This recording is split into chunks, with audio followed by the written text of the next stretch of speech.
Okay, what's going on, everybody? So, I've decided to create a video for the Virgo and Pisces compatibility, and you know what?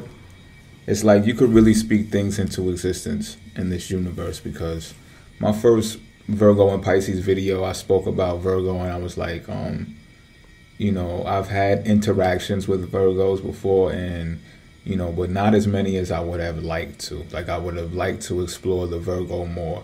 And what do you know? I have the opportunity now to be hand in hand and close with a Virgo. So that's just an example of how you really truly can speak things into existence now. Not only that, I can actually talk to you guys more from a first-hand experience about the compatibility, like if I have to draw from experience or whatever the case may be. So that's cool, right? All right, so let's get into this because this is pretty unique. So the reason why I say that, okay, this is how I'm going to do this one, all right? I'm going to explain how unique it is as I explain it, but this is how we're going to do this one.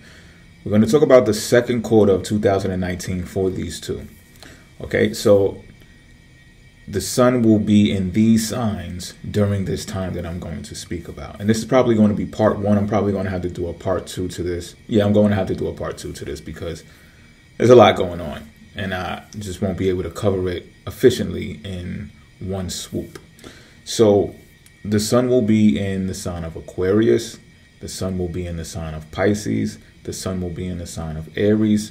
The sun will be in the sign of Taurus. And the sun will be inside of the sign of Gemini. All right, so I'm stretching this all the way until May. All right. Now, with that being said, let's get into it, right? Starting with the Pisces, starting with the sign of Aquarius, all right, which would be the 12th house for Pisces, and it'll be the 6th house for Virgos in the solar chart. Okay, so real quick before I get deep into this, I want to shout out KRS Channel. If y'all haven't ever watched KRS Channel, he's one of the astrologers that I do watch from time to time for some type of insight that I may not already have and things of that nature, and KRS Channel actually mentioned something recently in one of his videos about the sign of Aquarius. And he mentioned that when planets enter the sign of Aquarius, the sign actually turns into Cancer. And I said this before, maybe in Secret Houses, but I don't know if I've said it on the channel yet.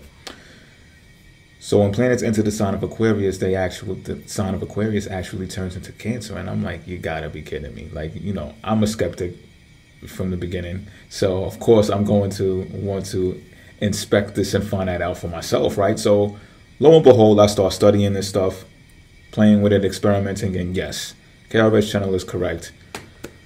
When planets do enter the sign of Aquarius, they behave like the sign of Cancer, and it's fascinating. So I say that to say this, right? For Pisces, the sign of Aquarius is our 12th house in the solar chart. So we're already pretty much isolated. We're much of a loner when the sun is here, where the sun is at right now.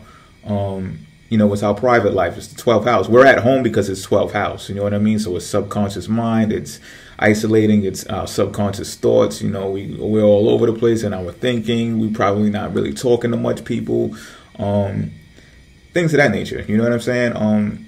Closed off. Yeah, I said that. So with it behaving, is the sun behaving like it's in the sign of Cancer? Well, yes, it is for Pisces people. Yes, it is. Like it's to the point where I've actually painted around here. I see chips of paint, and I'm getting the little chips all around and everything. Like I'm feeling real homey lately. So this is a true thing. This is a true thing. And when the moon entered here, same thing.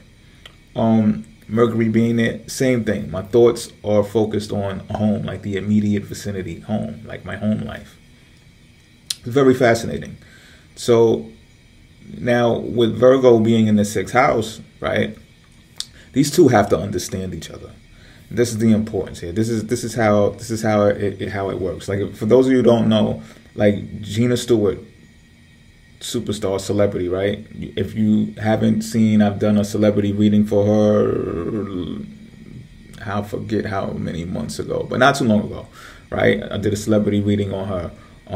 She's also the woman that you see on like my cover photos and like different places on my websites and stuff like that, right?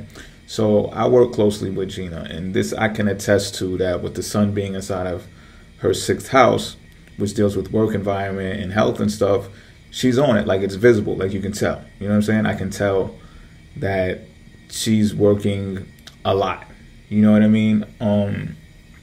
But not only that, you know, you can tell that she's working from home and stuff like that too. So again, the sun is behaving, the sign, excuse me, of Aquarius is behaving like it's Cancer, because Cancer deals with the home and the domestic life, and this is why I say that. You know what I mean? And furthermore, this is why I say, like, these two have to understand each other. So when in one aspect you may say, okay, well, if one is at work, right, and the other is isolating on their own, not really speaking to anyone much, being a lone wolf, and like in their subconscious thoughts, they're all dreamy and everything, then they're going to have an issue, right? And this is why I say you got to understand each other. But however, with the planets behaving, or the sign behaving like it's Cancer, these two can really have a homey feeling. Like, you know, for example, Gina working from home is just like, okay, well, she's home. You know what I'm saying? Like, so your traditional idea of work life is like, oh, she's out to work or he's out to work. So me being alone on my own, I'm wandering, I'm doing this, I'm doing that, or, you know, I'm staying to myself, and, you know, it's affecting the spouse's work life because they may want to come home and, you know, speak to the significant other, this, that, and the third, and you're kind of off limits because you just want to be all by yourself and be a loner in your 12th house stuff, Pisces. You know what I'm saying? And it's just like, this is why I'm saying these two have to understand each other, because when you understand each other and you understand these placements, you'll get a better idea of how things can work out for the two of you. So let me get more into it though, because I'm just breaking the ice, explaining where the sun is at right now, right? So, but on another note, you know, Aquarius rules the sign, rules the internet, rules technology, rules networking, rules on a higher level communication, right? So communication is key here as well for the two of you, right? Virgo and Pisces communicate with each other. While the sun is here, you keep a focus on that. And, you know, even if, you know, it might be spaced out, because again, I told you, one's going to be working and one's going to be like just off into their own, want to be closed in for reasons I'm going to get to later, why Pisces is going to want to be closed in at this time. But the communication levels there, if you're using the internet, use the internet.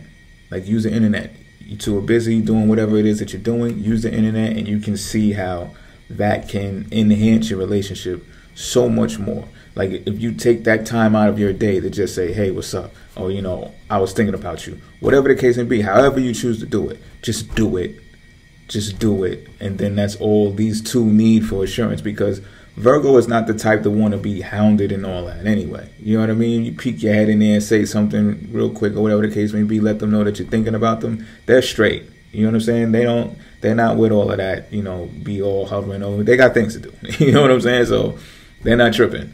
You know what I mean? But, you know, say something to keep things alive. And that's not going to be a challenging thing.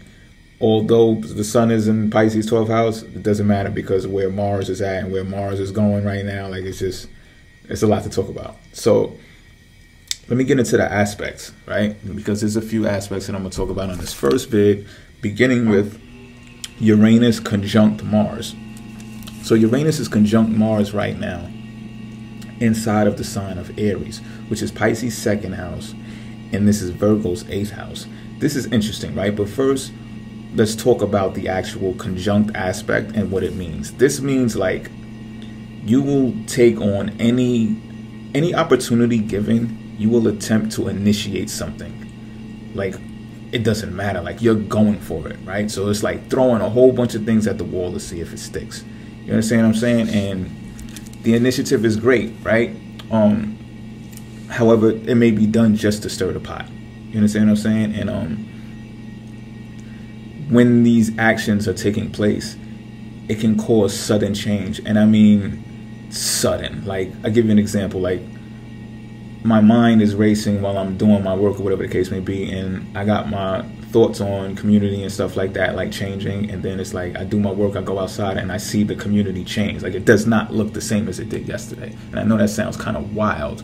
However, I'm serious. Like, there's indicators I'm a Pisces, all right? There's indicators all over the place showing me that the things that I've been thinking about and studying are actually transpiring right in my environment.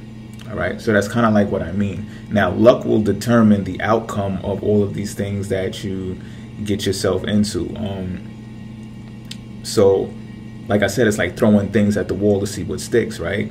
It really depends on luck right now. So, those of you who don't believe in luck, just take a look at it. You know what I mean? Because if you thought you did something that was daring and it was unexpected, and it was like, oh, no way this can work, and then all of a sudden, the next day or maybe 2 days later, it works. This is what this aspect brings. This is what I'm saying. Like, and it's like, I guess you could say it's like gambling. The more chances you take, the more opportunities you have of winning. It's something like that with this placement. Now, this placement ends on February 26th. Keep this in mind. This placement ends February 26th. So, again, this is what I'm saying about Mars, right? The spontaneity that's connected to Uranus is another thing that will nudge you two to communicate with each other, right? Because it's electric, it's spontaneous, it's like spur of the moment out of nowhere. Hey, what's up? How you doing? You know what I mean? And again, Uranus rules technology, so it might be over the phone. Again, Uranus rules the internet, so it might be over the internet. Embrace these things and be okay with that. It may not be a lot of physical activity going on between you two right now. It's just the way it is, because you got to remember the sun is inside your 6th and 12th house. So if you force it, something else that I'm going to talk about in a few minutes, if you force it, that's really Pisces coming out of the 12th house element of being alone, being by themselves, needing time to think, needing time to withdraw and recharge batteries, or whatever the case may be, and Virgo needing that time to work. If y'all force that to a degree where it's like, it's repelling, then you risk damaging the relationship just for the sake of what? For reassuring each other. And there's other aspects that will show how that may come about. I'm gonna get to that right now.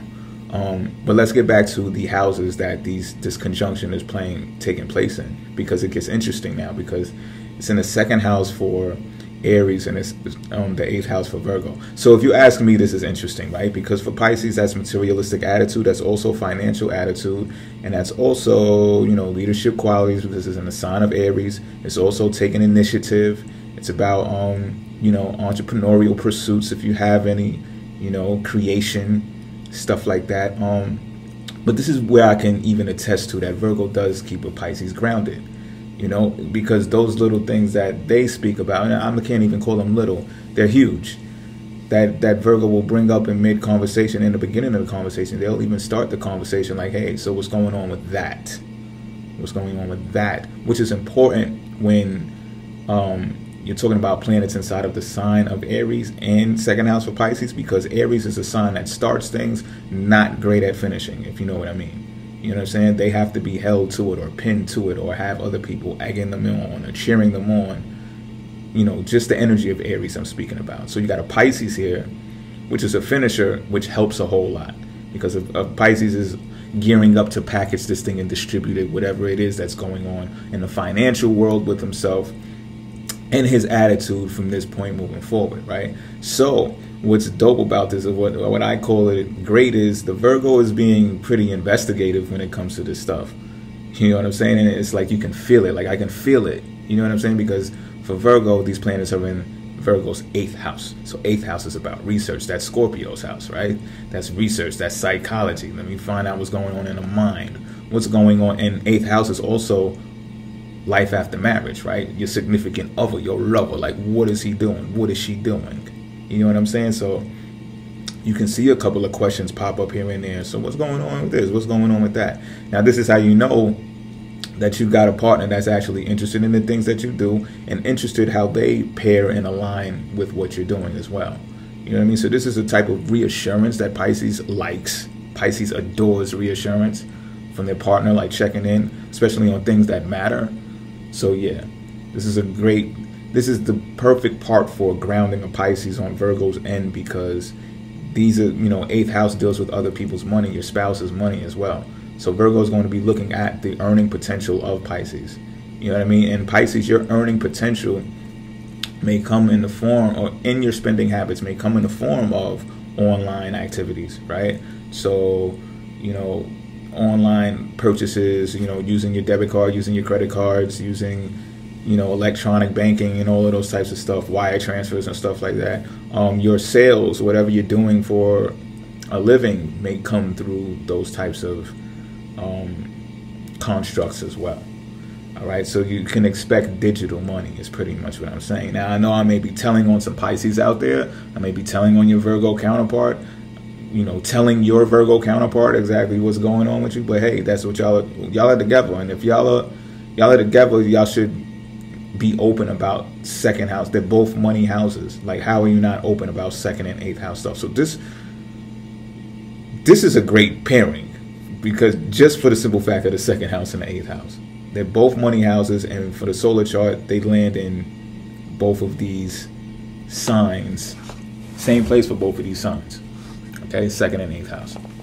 So yeah, the only difference there that you gotta, like, Virgo may be looking like, okay, Pisces, you're being a bit too singular in this place, like, because that's a personal attachment to second house, right? That's a personal attitude.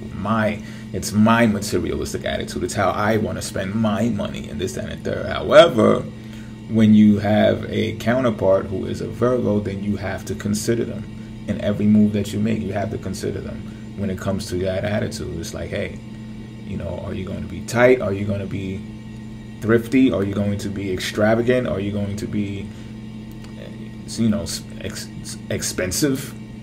You know what I'm saying? So it's interesting. This can make things fun. This can also make things responsible. You know what I mean? So it's like,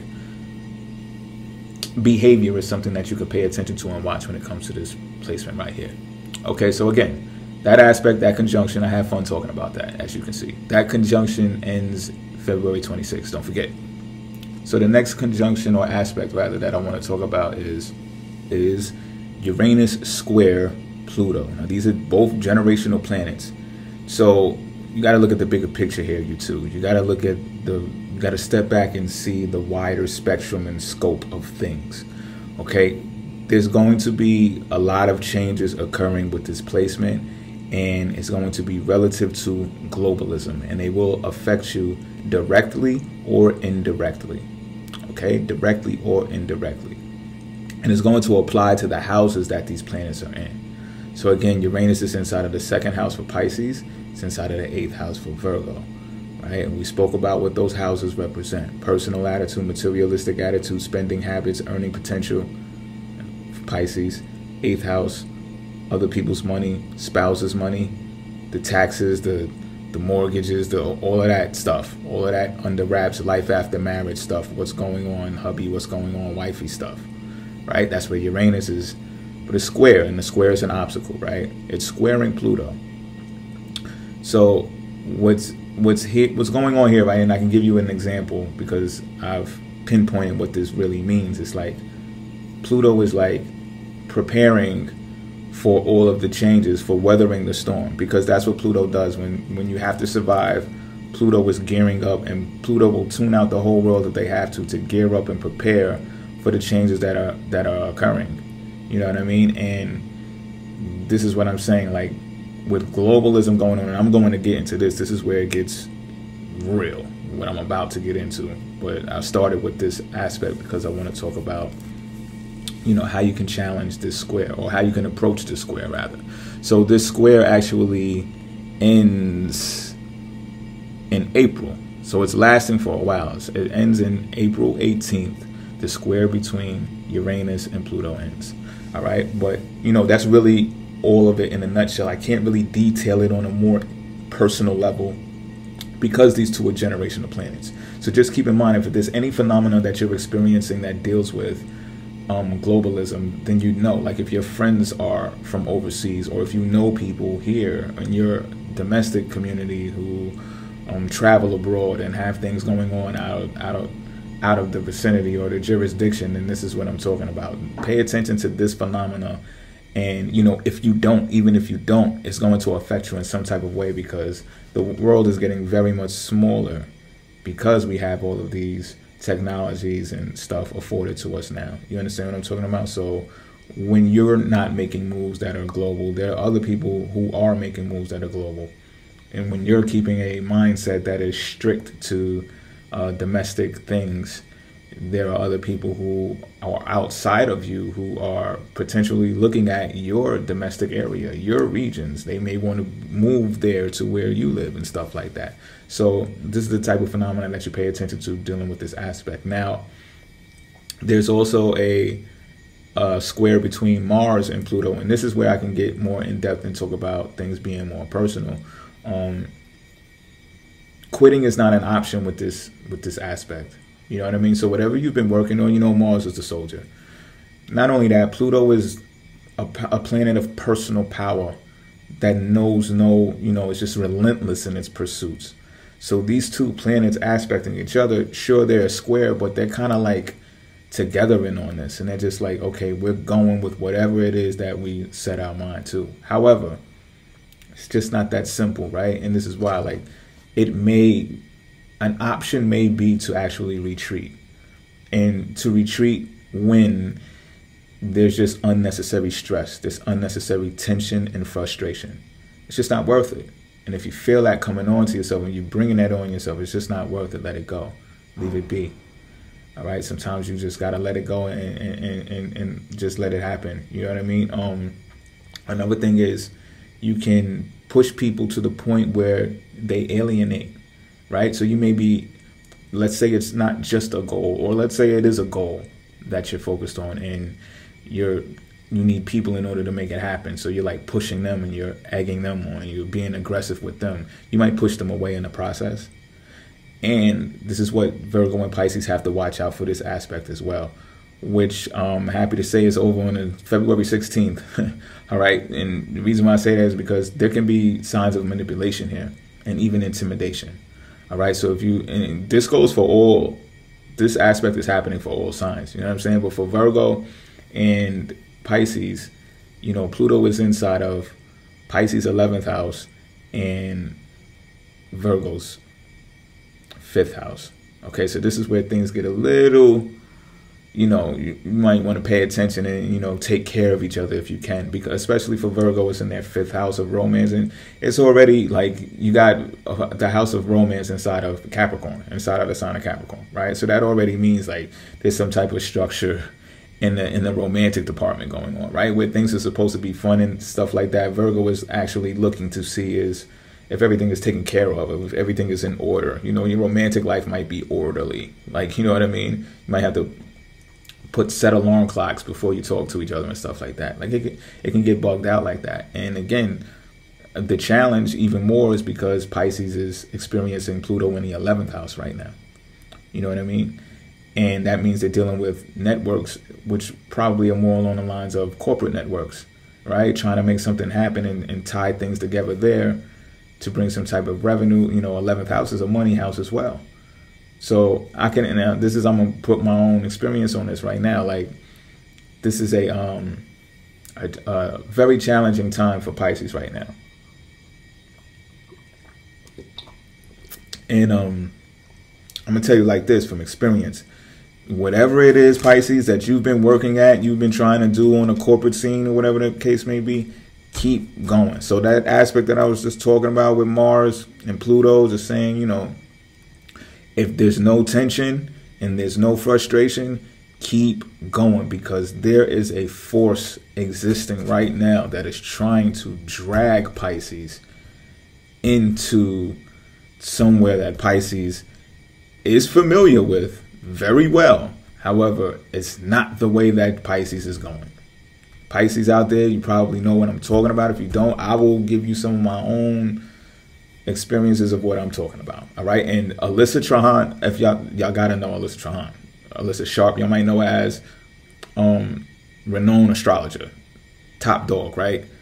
We was just talking about this. I'm talking about, she just posted something relative to what exactly, like I was preparing this lesson and then I looked on the gram real quick and boom, she posted it right there. Something she said, once you go there, like you can't come back. Something like that. I'm paraphrasing, but something like that. You know what I'm saying? Once you go, there's no coming back. So this is what I'm saying. Like, hive mind. This is the second time she did this month too. Like, it's spooky. I told her, I said, yo, it's spooky how she keeps doing this. You know what I'm saying? This is some hive mind telekinesis stuff, but you know, it's real. You know what I'm saying? It's real. She's right on target, and I'm just like, yo, this is how I know I'm on target. Like, you know what I'm saying? And it's because of this. And I know that she can attest to this even more because she's a Pisces ascendant. So she, in the dark, if you will, or I just say in the natal placement, I call the natal placement the dark side of us because, you know, that's when we came out. We was dark. We was born with that plan. So we had that celestial blueprint while we were still in the womb, while it was still dark. You know what I'm saying? So she perceives that. She filters what I'm talking about through her lens because she's a Pisces ascendant. So naturally, natally, Capricorn is in her 11th house. You know what I'm saying? So with that being said, she filters that automatically. And like I'm talking about, like I've been shown things have been revealed to me that's just like suggesting, like, listen, you could still do that. You could still do that. You could still do this. You could still do that.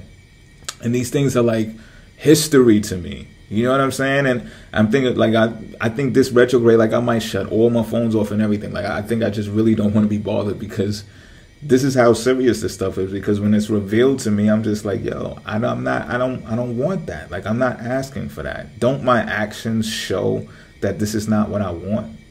But it's Pluto there that is just like ruler of the underworld, and it's just like, you can do whatever you want. You are ruler of the underworld, and it's in the 11th house. So it's suggesting for Pisces, look, network with the underworld. What are you waiting for? Like, I go to the last 5 to 6 nights, I've had dreams that I can almost call nightmares because they're just revealing so much stuff to me that I don't feel like participating in. And I'm like, yo, why do you keep showing me this? Why? Like, I know why, but it's still, I'm questioning it. Like, come on, like, you can't be serious right now, right? And there's another side to this, and that Saturn is inside of Capricorn as well. So Saturn is inside of its ruling sign. They're singing Kumbaya, and at the same time, the structuring of how things were is pretty much decaying on a certain level. Depends on who you are and how you perceive things. Things are not naturally going the way that they traditionally used to go. It's a lot of, and Pluto is part of that, disrupting that whole energy because it's digging the whole ground up on a personal level. So while Pisces got these planets in the 11th house trying to bring people together and network people together, that personal power may just overwhelm or exceed or detach from the potential opportunity of that happening because the personal power is so strong. Now, don't get me wrong, there can be personal power associated with Pluto exercised in a way that becomes corporate, right? Becomes corporate to the point where it's not, you know, detrimental to one's well-being or getting the Pisces in trouble.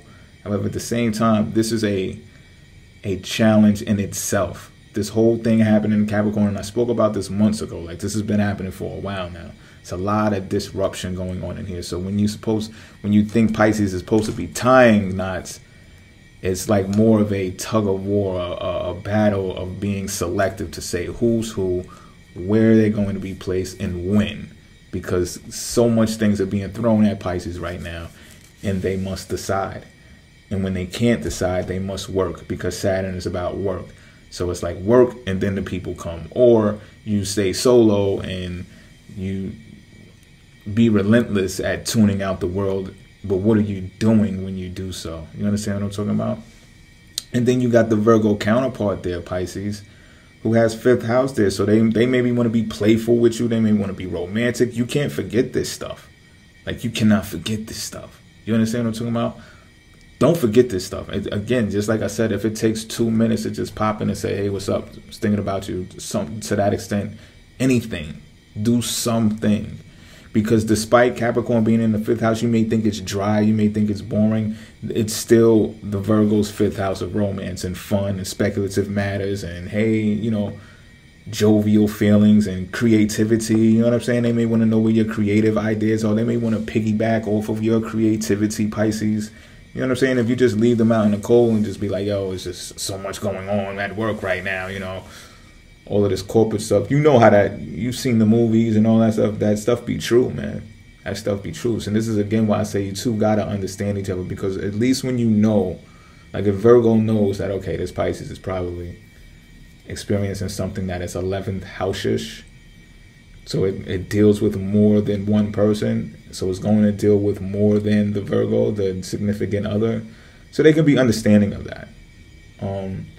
But still, Pisces, don't drop the ball completely and just be like, oh, they know what's up, you know, because they would you rather they get it from somewhere else? You know what I'm saying? So that's something to think about. Now, what's next on the list? That's Pluto and Mars. Oh, by the way, Alyssa, get better.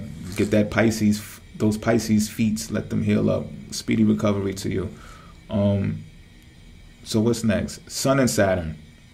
Sun and Saturn is experiencing a sextile, but this doesn't begin until March 7th. Right, March 7th until... No, wait a minute.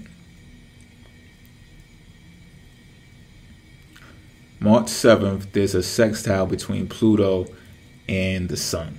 And it lasts until March 20th. Right, that's correct. Okay, I said that correctly. So, but that's the Pluto one, not the Saturn one. So let me talk about the Pluto one first. This is where no, matter of fact, let me talk about the Saturn one first. Excuse me, y'all. Let me talk about the Saturn one first. The Saturn one begins on March 2nd. And it ends on March 15th. And that's between the Sun and that's between Saturn. So conservativeness, if you have any of those types of abilities, you too, this is going to peak right now. Responsibility, patience, ambition to see a goal completely through, whatever goal it is that you set. This is what this sextile represents. It's an opportunity to do so. So you'll see the window open, because it's not going to last but so long, right? However, you'll see the window open, and those interactions that you have when this occurs, it will let you know, it will give you the sign of everything that you've been working on to keep going on, right? So remember before we was talking about how the whole Mars thing, you might want to pipe it down a little bit with Mars and Pluto, because you don't want to run people off. Well, the clouds are going to start clearing a bit come March 7th, right? So, or March 2nd, excuse me. And you're going to see those interactions are going to show you where you're strong at, where you're responsible at. And with that is going to come status. With that is going to come recognition. So you're going to know exactly what it is you're supposed to be recognized for and what it is you're supposed to be doing ongoing. Now, for Pisces, that's in the first house. So leadership is going to be key right now. People are really going to be looking to you, and this is going to roll over into the next sextile, the next opportunity, which I was talking about between the Sun and Pluto. All right, it's going to be a rollover effect. This whole thing is really about rolling over. I'm going to get to that, though. So now for Virgo, this aspect in the Sun will be inside of their 7th house. So this is a more better, harmonious place for these two, because Virgo understands that it's about the relationships now on a level that's not about having fun. You know, we graduated from 5th house, the whole romantic thing, right? Now we're in the 7th house where things are more serious and things are more along the lines of business. So when you see that Pisces man being conservative or being an authority figure, Virgo's going to be rooting Pisces right on, right? And say, yeah, that's my guy or that's my girl. You know what I'm saying? They got things figured out. They got it going on, and they're going to be looking at it. Even though it's a first house thing, it's a singularity thing, it doesn't matter, because the Virgo is going to emphasize how this is a relationship, flat out. And they are superb at doing so. Virgo, I'm speaking in the form of women. Virgo women are women. Like, they're true women. Like, they do the woman thing. You know what I'm saying? So this is going to be a great time for Pisces to have that type of support behind them. And Pisces, again, you're going to be aware, and to be aware is to be alive, right? So, but another thing that makes this great is because, you know, because Virgo might have experienced a delay in the romantic department with the whole 11th, 5th house thing going on between you two. When March rolls around, you know, Virgo can tap more into the whole Piscean realm, because the sun is going to be inside of Pisces. So all that majestic, mystical stuff going on, that dreamy stuff, you know, she's going to be, or he's going to be all into that type of mood, that type of feel, and that type of, you know, let's surrender all of that other stuff and let's get into this passionate level or emotional level of intimacy, right? On that level, on a Piscean level, which is spiritually out there. You understand what I'm talking about? So I think this is a great opportunity for these two. But, you know, again, with Saturn being involved, it may be a little bit dry again. You know what I'm saying? It may be a little bit dry. However, status comes with this. So to me, if you ask me, it doesn't really matter, because the 7th house of Virgo, status and recognition that comes with 7th house matters, is great, because these are relationships we're talking about, but concrete, solid relationships. You understand what I'm saying? And it's also in the public realm, in the public life. So people that are looking, your haters included, you know what I mean? I don't even like using that terminology, but, you know, the onlookers who, you know, don't perceive things the way that you do, have, you know, are against your principles that you two share, or whatever the case may be, even they will be able to see that, you know what, they're doing them. They're a force to be reckoned with, and that's just the way that it goes. We're just going to have to deal with them. And that's it. You know what I mean? They're just going to have to look on while it happens. So there's going to be a time when people actually, the spotlight is actually going to be on you too. So prepare for that. And, you know, y'all have been isolating a bit and behind the scenes and all that stuff. And despite it being in the sign of Pisces, it's Pisces' first house. You know, so all that 12th house stuff, leave that in Aquarius, Pisces. Come on out now. Come on out and play when March rolls around. So the sextile between the Sun and Pluto begins on March 7th and it ends on March 20th. So this here is an opportunity for Sun and Pluto. Oh, okay, right. It's going to roll over. So ambition, authority, everything, leadership is going to peak at this time, right? So as I said, that whole work ethic thing that you had going on, responsibility and everything, people are going to see that in you too, right? From the previous aspect between Saturn. So now it's going to roll over into this leadership gig. And Pluto, and when it's sextile, the Sun has the potential to really tune the world out to do what it is that they set their mind to. And you may find yourselves doing this, Virgo and Pisces. You may find yourself doing this like full throttle work, if that's the case, right? And what's going to happen is people are going to be seeking you too for the answers, the solutions, and emotional support. So just when you thought you're going to be tunnel vision and blocking everything out because you know you got this leadership stuff in the bag, here comes people needing your products and services more than likely. Yeah, they're going to want your products and services at this time for sure. And again, emotional support, maybe just a updated video like this one, you know, something. I probably will be uploading a video at this time just because, you know, people need me at that alarming rate. You understand what I'm talking about? Now, for the two of you, again, Virgo and Pisces, it's the same houses, 1st house and 7th house. So again, if you're in the public light or people have their eyes on you, they're going to see the strength and the power of what it is that they've recognized before.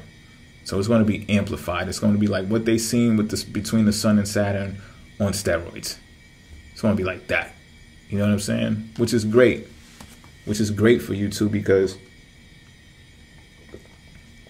Pisces needs to be grounded, right? You always say that. And, you know, Virgo gets the opportunity to be in La La Land for a while. You know what I mean? And support this dreamy person in whatever endeavor that they embarked on. You know what I mean? And feel good about it too, because it's 7th house time for them. You know, it's 7th house time for them. And Pisces, for all of you Pisces who want to lead and you want to provide and you want to be that, even if you just want to be that person in a significant other's life, this is perfect time for you. The light is going to be shined on you for you to do so. You're going to be a strong representative when this time comes around. You got Pluto aspecting you, the concentration levels here. You know, in the Sun, you got to remember the Sun deals with likes, dislikes, fun, speculative matters, and romance regardless, creativity, children, and stuff like that. So all of that jovial stuff can come into play during this time as well.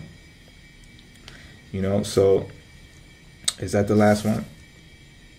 Yeah, that's the last one. So, okay, for now, I believe I got to do a part 2 because I didn't talk about Mercury. I didn't talk about Venus at all.